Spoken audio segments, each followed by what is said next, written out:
What is up? This is our talks. My name is Grim, and I hope you're having a great day.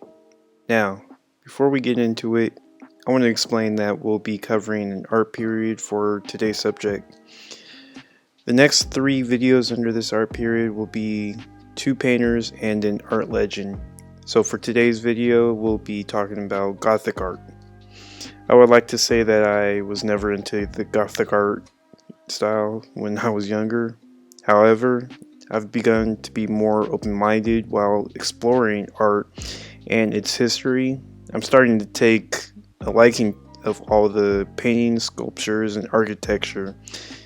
Since there's literally centuries of Gothic style and its history, and I'm aiming for a certain time limit, I'm only going to go over the beginning of the period, the peak, and the decline.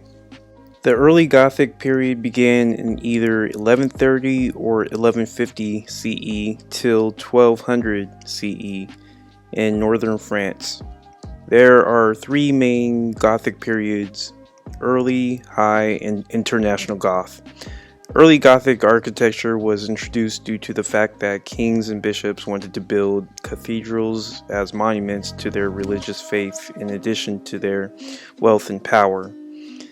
If you're ever traveling or are present where Gothic cathedrals are prominent, there are a few elements of Gothic architecture to look out for. First are rib vaults, a key feature of Gothic architecture. Rib vaults are used to cover large interior spaces in buildings, and the reason why the ceilings can be so high, often with a webbing look. Next is height. Tall walls to match the elongated ceilings in the buildings themselves. Stained glass windows, a universally known component of the period, a way for light and color to pour into the cathedrals. Since kings had money to spend, they built their large structures with towers and spires, such as the towers of Notre Dame, 69 meters or 226 feet tall, meant to be seen throughout the city of Paris. Lastly, you can't forget the sculptures and the decorations, a staple of Gothic architecture. Beautiful, well made, but a little creepy to me.